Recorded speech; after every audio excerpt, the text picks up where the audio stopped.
Episode number 2 of the one, the only I Know a Guy podcast. And I know this guy, BigRobEnergy, just celebrated a big birthday, had a great stream a few nights ago. Rob, man, thanks for doing this. Episode number 2, you're gracious enough to come on as a guest. How's it going? It's going well, man. My pleasure. Yeah, I celebrated the big 3-0. So I'm officially a boomer. Trio, now you're a boomer now. You're still a millennial, like pretty much. Yeah. But I mean, like, I feel like your mentality on things, you kind of have, I see a lot of the streamers now, they're 20, 21, 22. And they're people who have been doing it for their whole life, but you know what it's been like kind of before the whole streaming thing was a thing. How did you kind of get into streaming? Because, 30 years old, I'm not saying that you're old, but in a way, I'm 27. I know how it is. We're not the kids straight out of high school who are glued to their computers. Yeah, it's way different. Actually, I haven't been streaming for very long. I've been in the content creation world and the creative space for a very long time, but I actually started streaming back in August. So I haven't even been in this world for that long. I have some friends that do it full time, so I've kind of been around them, and they've had some sort of influence, and we bounce ideas off each other and whatnot. But my background is basically in marketing, videography, photography, graphic design, like all that type of stuff. And basically how I got into that world was back in high school, I started up a clothing brand, and I ended up running that for about 7 years. And it really turned into like an actual, like real, business. From high school to college, I was like, wow, at the end of it, we got like paperwork to go on like one of the biggest online streetwear retailers called karmaloop.com. But in that process, through necessity, I had to learn everything you can imagine about marketing because nobody else is going to do it. I had to take all the photos, everything. Nobody else is going to do it. I had to design every shirt. Nobody else is going to do it. All that kind of stuff. So I've always been in that world. And then aside from the clothing brand stuff, I started doing that freelance and offering that to companies and doing creative stuff. And, I've always been around tech and cameras and whatnot. And then I've done stuff on YouTube as well. So I've like always kind of been comfortable being in front of a camera, and I haven't really minded doing that. And then I guess I've also always been into video games. So last year I just kind of full set the whole streaming thing. I'm like, yeah, I'll just test it out. And it's been just an awesome experience. It's been like incredibly fulfilling because I think in general I don't get much social interaction with people, especially last year, the whole and now I guess with the whole pandemic.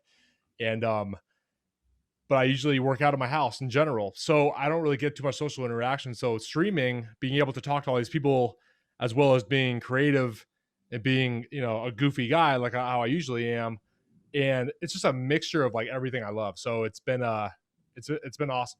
So that's pretty much it. And I know a lot of times when you think of the pandemic and everything that's gone on in the past year, it's been sad and depressing. But if you're sitting at home, someone like you, I know me, I'm in the same situation. I unfortunately I lost my job when the whole pandemic started. So it's kind of like, okay, you either sink or you swim. You find new ways to go about things. But luckily, you're working from home. This is like, okay, this is just another day. I got to figure out what I got to do. And you did. And that's what you did. You built an empire. You got like 130,000+ followers on TikTok. And then I see on your stream, they all come from TikTok. They all hang out with you too. Oh yeah. It's a big community you got there too. And it gathered pretty quick. Yeah. TikTok is the biggest catalyst to any Twitch success I've had so far. And I know, oh my God, dude, like 50 other examples of people, the same exact thing. It's all like TikTok is just like this gold mine, crazy rare thing. It's like, it's unbelievable. But without that, I don't know what I would be doing. I might have, so I used to have some like supporters from other brands and stuff I ran, but like they're not into gaming, and it's a whole different thing. TikTok, I started that late 2019, and then kind of like, I would say pretty much when the pandemic started, I started posting a lot more like gaming content on TikTok and kind of getting into that world and getting a lot more into Call of Duty and whatnot.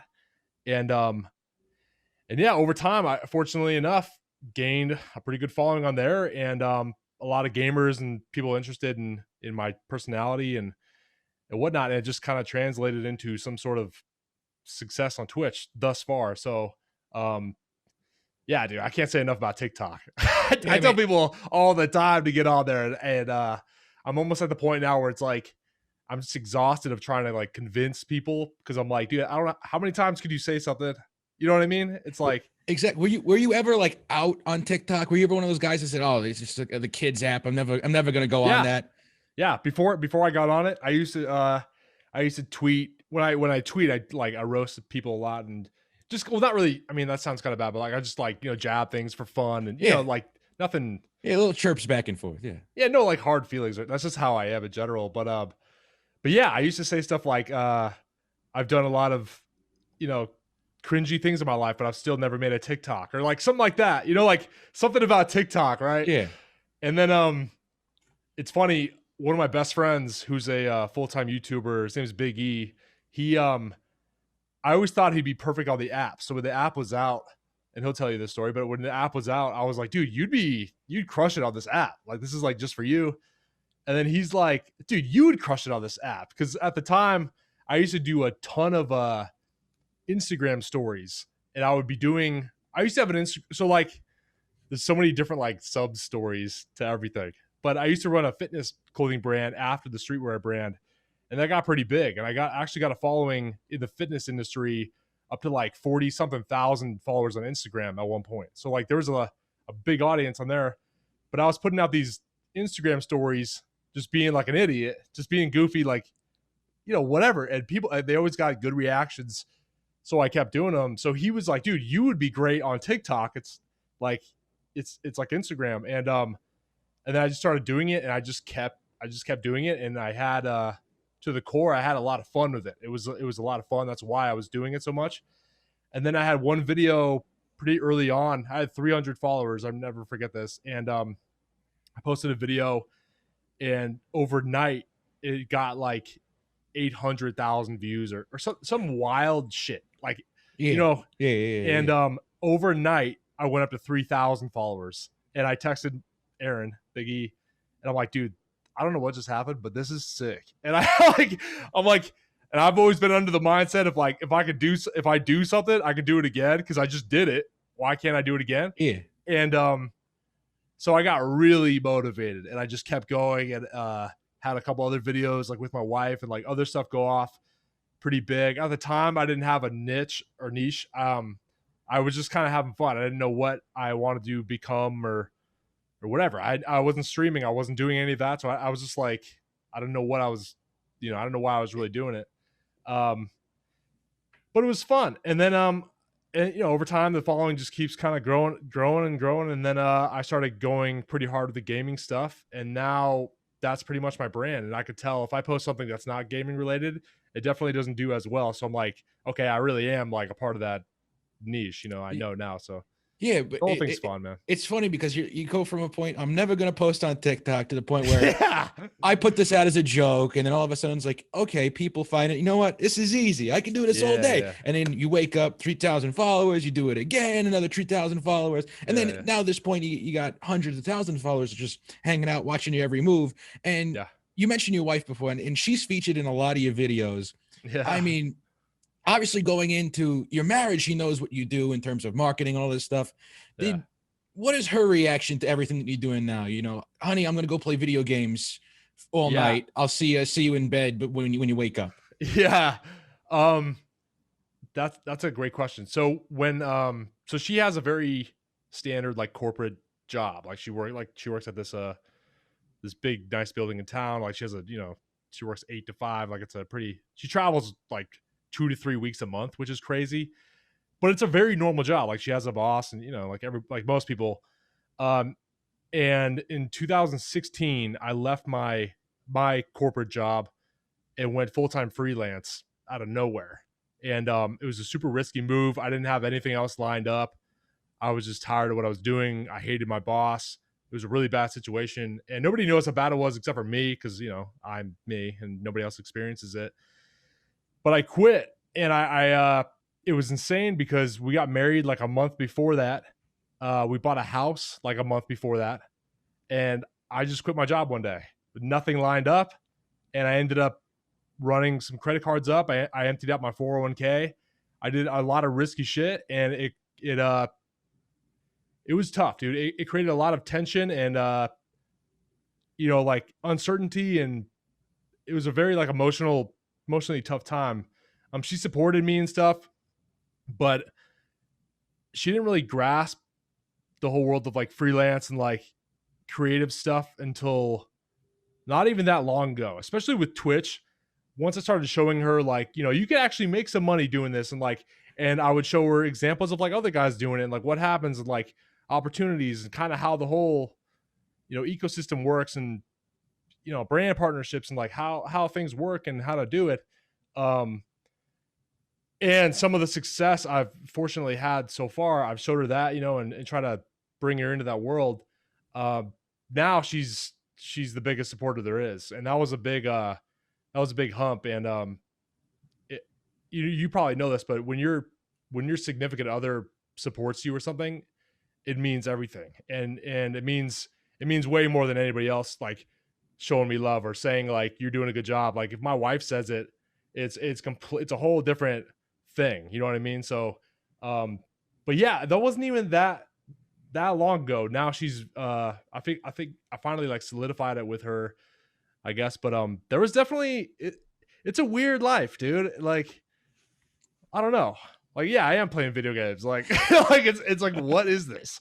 Yeah. And then she goes to dinners or like meetings or whatever with people she works with, and like high up execs, like like important, like very important people, and she'll tell them about like sort of what I do, and they think this is like the coolest shit ever. Like all of them are jealous. And I'm like, yeah, because you're playing video games for a living. Yeah, and I'm looking at them like they all make $500,000 a year or whatever. I'm like, I'm jealous of that, but they all look at me thinking I'm like the coolest dude ever. And I'm like, it's just funny how this everything works. Do they break out the videos? Does your wife show them the TikToks? Hey, this is what my husband does. I hope not. I'm probably not. No, probably not. Yeah, I mean, I would be like, it's so weird to think like what other people think, like with your wife being so proud of you. Oh, look what my husband's doing. And you're like, honey, you don't have to show him the video of me being. Yeah, it just depends it depends what she shows them. I mean, I think she's better off just talking about it. I think I have some stuff. Let the imagination run wild a bit. Yeah. Yeah. Right. So, but yeah, she, I think she fully gets it now. And yeah, that support is there, and it's just the best thing ever. But there was definitely a period that was tough, and it was, I just had to keep telling myself really that it's going to pay off and I can do this and that. But even that's tough. I just happen to be able to, I don't know, like resiliency or something. I'm not really sure what it is, but yeah, there was a stretch where it was like very uncertain. She was very uncertain. And I was just like, no, I know I can do this, deep down inside, and just kept kind of doing it. And then you got results and you're like, look, like, so. I think it's a very strategical move for you too. You buy the house, you get married, and then you quit the job and do all that stuff. Rather, I think if you did everything like out of order, I don't know how great it would have went, but you got it locked up and said, okay, now you're stuck with me. You got to support me. That's one way to look at it. Yeah. So, it wasn't like that would happen, but yeah. Now looking back on it, I'm sure you could have some laughs about it, but you said like the uncertainty of things, right? When that happens, right? I mean, you're not looking at that point 3 months out, 4 months out, 5. You're looking basically day to day, week by week, even if that long. I mean, how long did it really take you before you really felt confident that, okay, I think I can actually do something here. I could freelance my way and still not only make ends meet, but maybe do more than that. Yeah. So I quit my job. It was October 28th, 2016. And, well, I'll never forget that day, because it was a crazy day. And I immediately started going on like Craigslist, and I started going on just no matter like whatever I could find, you know what I mean? Just opportunities, people hiring and whatever, and just try to interview. And I was doing a lot of graphic design back then. I've been doing that for about 10 years. And I wanted to like go freelance with design. That was kind of my main thing. And I got some jobs here and there, but nothing was ever like stable. So you never really had that job security. And then I always had a background in like social media marketing, but I always just kind of helped people with it. I never really like made it my thing. And then I just kind of decided to try to take that route. And I got a couple different clients where one of them was like a supplement company, another one was like a travel pillow. Like it didn't really matter. It's kind of like the same blueprint with like marketing in general. And I was just doing these things, but even that wasn't even like, that was almost like probably a month thing. So you're like, you don't really know what's going on. And then July of 2017, so like less than a year, I landed a job at a dealership, like helping them do marketing. And they actually put me on salary, which wasn't like too much, but it was still like a very secure thing, which helped a ton. So I was like, financially, that was the first like, okay, we finally got something legit. And then I just kind of tried adding things onto that, and progressively doing better, I guess. But yeah, it was tough, dude. It was a very stressful time, and I'm rarely stressed out. I'm in a good mood like pretty much all the time. Like I don't have any enemies, and nothing really gets to me and that type of stuff. But that period of my life was like, it was a real like fire under your ass, right? Which is Exactly. great, but yeah, it was tough, dude. So what did you want to be when you were a kid? Because obviously, looking back now, I'm sure a 30-year-old you looks at 10-year-old you and he's like, you're never going to expect the path I'm going to take here. But No, what did 10-year-old Rob, little Rob, what did he want to be? I want to be an athlete, 100%. What I want to sport? be. I want to be the MLB. MLB. So Yeah, did how far did you get with that? With that, because obviously, when you're growing up, you want to do something. You obviously want to take it as far as you can get. You play for baseball sure. growing up. Obviously, that's probably something you did. You go high school, Yeah, college. yeah. So throughout high school, but I I played too much baseball. That was my thing. My thing ended up being football, but baseball was the love of my life forever. I followed all those teams growing up, and I grew up near Seattle, so the whole Mariners team, and in 2001 they were like the best team, one of the best teams Oh ever, yeah, and that was like I was like fourth grade, or I was just like, these guys are my heroes right now, and so baseball was my thing, but I was doing like normal baseball, and then it was like it would be like normal baseball, and then it would be like all stars, and then it would be like fall ball. I remember having like 1 month of like no baseball, and then it was just whatever. And we did that for like, me and all my friends did the same thing for a long time. Like, and I eventually stopped playing in high school and focused more on football, because I was just looking around at the other dudes in my school, and I'm like, I can whoop all their ass. Like I should be playing football. Like, what am yeah, I doing? So I took that way serious. Ended up getting a full ride scholarship to Idaho State to play defensive line, nice. and then in college ended up getting hurt, had shoulder surgery, couldn't play anymore. And then I met my wife out there, actually right when I got to college. I met her. We've been together for a pretty long time now, almost like 11 years.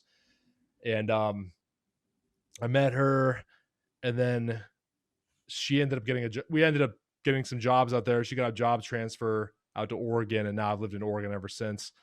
Um, but throughout that time too, in high school, like I said, I did the clothing brand thing, so I kind of had like work and like creative stuff going on in the back, and I love that. So it kind of transitioned into me wanting to do that. I always thought for my position I was too short to like go to the NFL or anything like that, because I'm 6'2", and DNs in the NFL are really tall. But I was like, I had to play that in high school, so it kind of, I don't know. Yeah, but But it still all works out for you. And it's funny because I oh, think that's definitely, a perfect thing for you, because you had the dream, the MLB, and you knew sooner rather than later that it wasn't going to really work out, because you were doing it kind of too much. Then you started picking up football. You got the full ride to Idaho State, and then you got hurt. So it's kind of like things in little short bits for you. yeah, And that kind of makes sense in a way. So you were able to go, okay, on to the next thing, on to the next thing, on to the next thing. And now that's yeah, kind of the way you operate now. And I guess in a freelancer's mind, that's the way you got to be, because you can't get too stuck up with it on things, yeah, especially because if you're doing small jobs for people, the job takes a month, maybe 2 months, if that, and then yeah. you got to look for something else. Yeah, I think it's just self-awareness at the end of the day. It's like, if a lot of people count money they don't have, and they see these opportunities that they see happening, and they're like, yeah, I made it. I made it. It's like, you don't even have any, you never even signed any of these contracts. You don't actually have anything going on. You're just projecting into the future, but it's not like actually happening. And but yeah, with freelance, it's yeah, it kind of trained me to be like that, Mm-hmm. and and I used to get excited about stuff that didn't happen yet. And I learned my lesson like several times. I'm like, dude, this is going to be, I'll be, like partnerships with other people. And I'd be like, dude, this is going to be so sick. Like we're going to be able to do this and this and this. And then that just didn't happen. And then so nowadays it probably comes with maturity. I don't get excited about shit until like I got something, I'm actually doing it or something like that. But yeah, everything adds up. I've always believed, cliche, everything happens for a reason. But I do gotta say, if I had to say I regret anything in my life, it's quitting playing baseball. I can't think of anything else.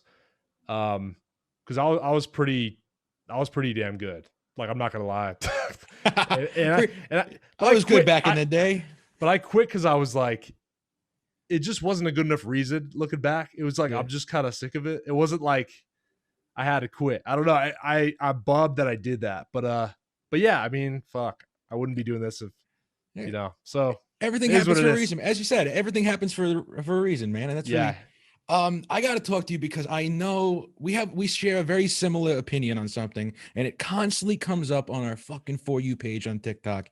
And what it is the people going on and lying to small streamers and saying, oh, if you follow me, if you like me, if you comment, your Twitch bio, you're going to blow up overnight. And that's just not going to happen. And that's all I see on my For You page is scroll. Small streamers, watch this video. It's not helping. And I know you have a couple of videos where you talk about this and you kind of mock a couple of them. So wait, so what exactly are you saying they do? No, you ever see the ones? I think you. I just want to make sure we're talking about the same thing. Just your opinion in general when you see there's a streamer who's not so big, but he has a little bit of a following on TikTok and saying, "Hey, small streamers, you want to blow up overnight? Let's make a big community together, right? Okay, let's follow me, like and comment, and you'll see people go to your streams."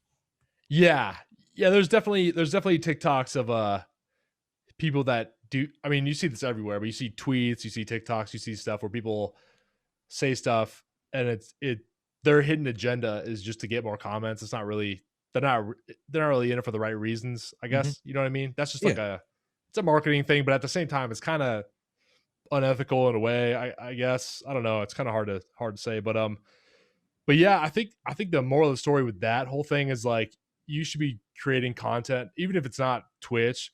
You should always be creating content for like your audience and that type of stuff, and not really trying to create content for other content creators to be a part of. You know what I mean? Because at the end of the day, if you just have a huge community of people, like if my whole chat was like 30 people or something, and it was all other streamers, like that's not what I should be after.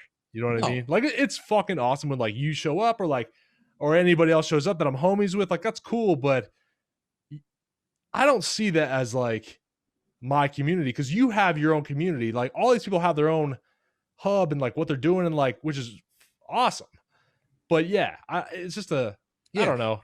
And plus, I think when you're trying to do that and grow your own communities and saying, hey, you're a streamer, follow me, I'll follow you back, I'll do all this stuff.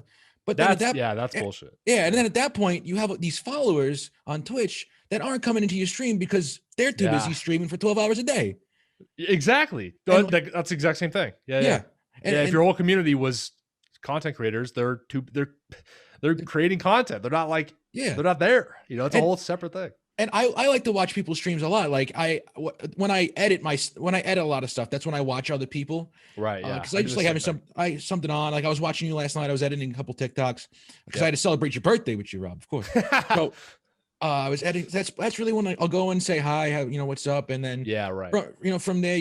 And it's weird too, because I noticed when I started getting a little bit of success streaming and doing that stuff and getting a community, it feels different when you're in other people's chats because you kind of know how it works in a bit. I'm not saying to get in and be like, hey man, what's up? But you go, hey man, see the stream's doing well. You don't get too involved, but you see all the other comments and you're like, okay, you're not saying I'm better than the other people, but it's the same. It's like a different point of view, and it kind of just comes out of nowhere.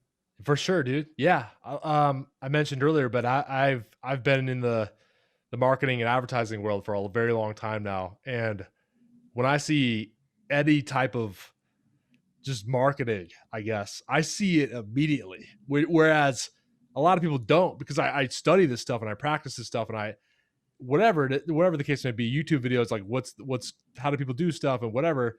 So there's a lot of stuff, especially TikToks and whatever, little things people do and say. I know why they said it and why they're doing it, but 99% of their audience or the people watching it, they don't really know. So for me, it's kind of weird, but I mean, maybe I'll think about it too much too. I don't, I'm not really sure. You see right through. You see right through people. I see right through it, but it also, it definitely matters if what they're doing is, some people like morally maybe get a little too greedy or something. You know what I mean? Like with what they're the ask, right? Yeah. Like they could just simply do it and it wouldn't be a big deal at all, but they just gouge at it or whatever. You know what? Yeah. I don't know. I know. Greed, dude. It happens all the time. I know what you mean. There was a guy who came to my stream the other night. He followed me right away. I was like, okay. And he goes, are you playing with viewers tonight? I said, no, I play with viewers on Thursdays. I'm going to try to start another day where I can play with viewers too, because I'm still all new at this and I'm still trying to, get my bearings underneath me. Yeah. He goes, no, actually, the first thing he said, you do giveaways? That was the first thing he said. You do giveaways? I said, no, I don't have anything to give away. And if I did, I keep it for myself right now. I'm definitely not giving it to you. Yeah. Because you just followed me and you do give away. That's the first thing. And then when I said no, he said, you playing with viewers tonight? I said, no. And then I forgot what his third question is. It's like you're a charity or something. And then he goes, okay, bye. And he like literally just came out and said that, and I'm like, okay, bye. Like, thanks for stopping in. He didn't unfollow me yet. I looked like earlier today just to see, but hey, so weird. Thanks for the follow, man. But like, and you got to imagine, like, I'm not the only person he did it to that night. Oh, it's everybody. He's just trying to get. I just think it's so. Who knows what he's trying to do, man? Like, yeah. Hey, some people are weird. Yeah, first time, long time. You know what I mean? You want to give me a stream deck?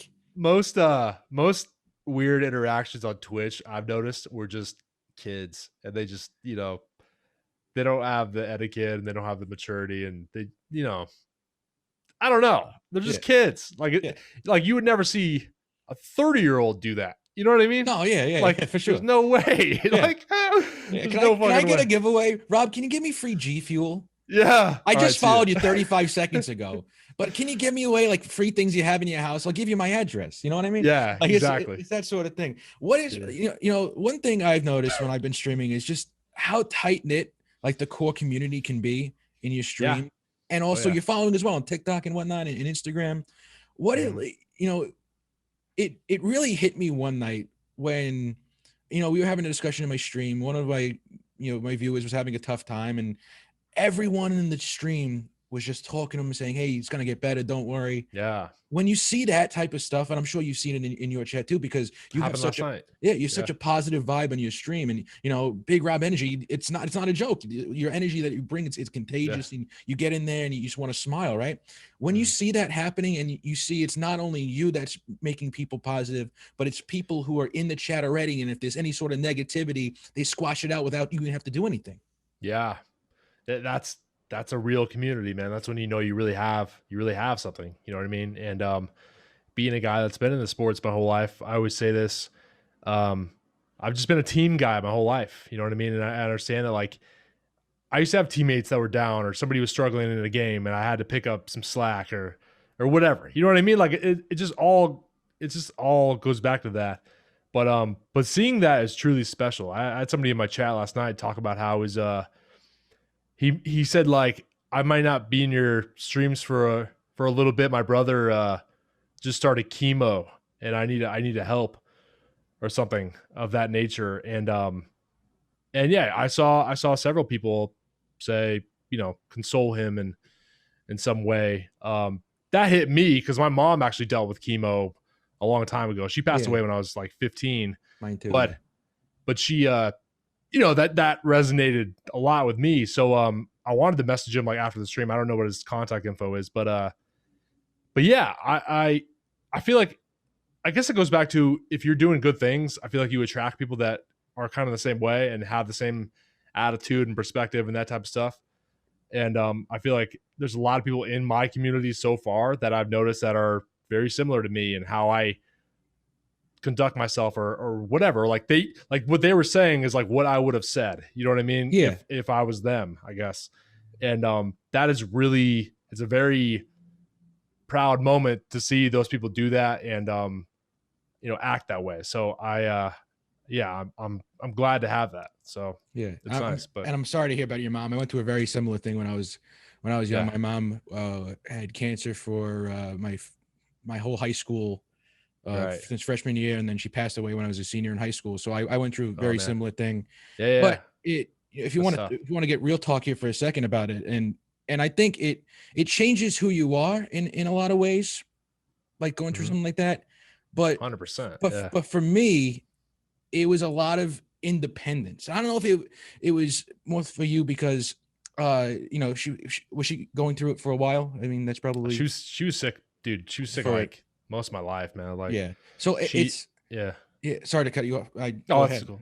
No, I was just saying it's because obviously it's such a terrible thing that happens, but at the same time, you've seen this person, suffer for so long, Yeah. and there's so many things going on in your life that a kid, no matter how old, shouldn't have to go through. Yeah. But you still, you have to dust yourself off and keep going throughout the day. And I think that makes, people grow up so much quicker. And I noticed that because I was 18 when my mom passed, and I knew, okay, well, things are different now. I gotta be able to fend for myself. I'm not gonna have, Right. my mom to go back and complain about, and hopefully she makes everything better. It's not that way anymore. Yeah.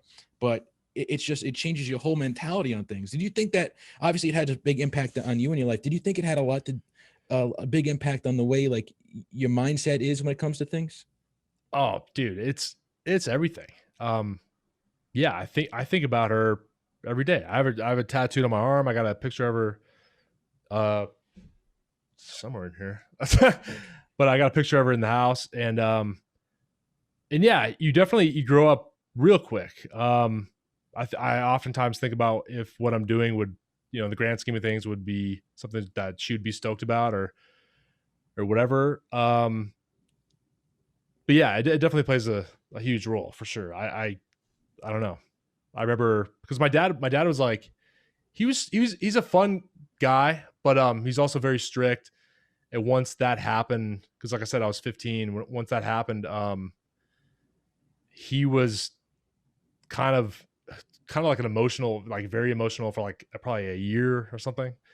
And so I was kind of distant with him. I was like always at my friend's house. It was kind of a weird moment, but but there's definitely a sense of like independence and like I'm on my own now. And my sister was away at school and it was just weird. It was like a huge void. You know what I mean? But she was well, she is in a significantly better place now. She was like going through it like bad for like a long time. She even lived like, I think 6 or 7 years longer than she was like projected to live. So she had like, I think she ultimately passed away from heart failure, I believe. But she had like breast cancer and then she had like other types of cancer. It was just really bad, dude. But she was always positive and stuff. And I think that's a huge reason. I think about this a lot, but I think that's a huge reason why I am so positive in general, and things rarely piss me off or make me mad or anything, because it's like, I mean, but we've been through the worst. Like there's really nothing else that, is worse than that. So if you call me a name or something, it's like, dude, that's it. Like, yeah, like that doesn't mean shit. Exactly. It's it definitely puts so many things into perspective. And yeah, I know. Big time. And dude, what you said, it's, I'm gonna go back to what you said. You wonder if like things you're doing now are like making her proud, man. And I mean, she's got to be, because the positivity that you bring off, man, it's awesome, dude. And I think the same way about myself all the time. Like, am I doing something? Like if she was still here, like would she still be proud of me? Would she? That's the thing. Like, and it's so weird to think about because, it's been what am I? It's gonna be 10 years next year without my mom, and it's a significant part of your life that, and to be 15 too, that's a different, obviously different age than 18, not only just factually, but in the stage of your life. And you went off and it was tough. you did stuff with your friends, and I'm sure that was like the first thing to do is not sort of reject it, but like a little bit of denial here and there. But at the same time, it's like, okay, I need to just do something. I need to do something. I can't sit around. And that's the type of person you are. You don't sit around and just mope. Yeah. Yeah. I definitely don't do that anymore, for sure. Yeah. Yeah, that whole situation definitely molded me into the person I am. Like there's just undoubtedly, I think in a very positive way. And I don't know. I just try to, yeah, it really goes back to trying to make her proud. You know what I mean? Just trying to do things that are like commendable in my life. And, you know, I don't do a lot of stupid shit. I act like an asshole, you know, a dumbass online and stuff, but like, it's all good fun. I at the end of the day, I really, to my core, hope people do well. And I take time out of my day to help people out all the time for free. You know what I mean? Like, and I just want people to succeed. And yeah, I didn't pay you for this. Let everyone know there was no money exchange. There was no G Fuel exchange. There was nothing, no partnerships in this. It was just reaching out to you and asking to be a guest. And man, it was a great conversation, dude. I really appreciate you hopping on here for episode 2. Where can everyone go follow you if you're not following you right now? Where can people catch your streams? This is your time to kind of plug yourself. Yeah. All my social media is at BigRobEnergy. So that's YouTube, Twitch, Twitter, Instagram, everything. I think I forgot something. I don't know. But yeah, every single thing is BigRobEnergy. And that's pretty much it. So on every single platform, you'll see different things. I know a lot of people post like, you know, TikToks on Instagram, and they post like, you know, the whatever, but like you'll see a little more into my life on Instagram, and like Twitch, you can hang out and, you know, whatever. I play a lot of games with viewers. I know you do that as well, I believe. And yeah, I'm just really in the community and meeting new people. So if anybody listening wants to come by, hang out and meet up sometime, I'm down. Go follow BigRobEnergy on everything. He just told you what it is. Go get some G Fuel from him as well. He's got the code for you.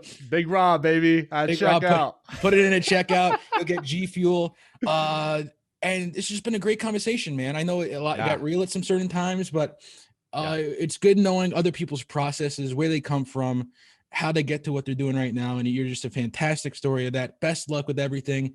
Thank you, man. And, again, keep killing it, dude. It's awesome. Yeah, likewise, bro. For real. Let's get after it. This has been episode 2 of the I Know a Guy podcast. And the guy I got to know a little bit better today was BigRobEnergy. There we go.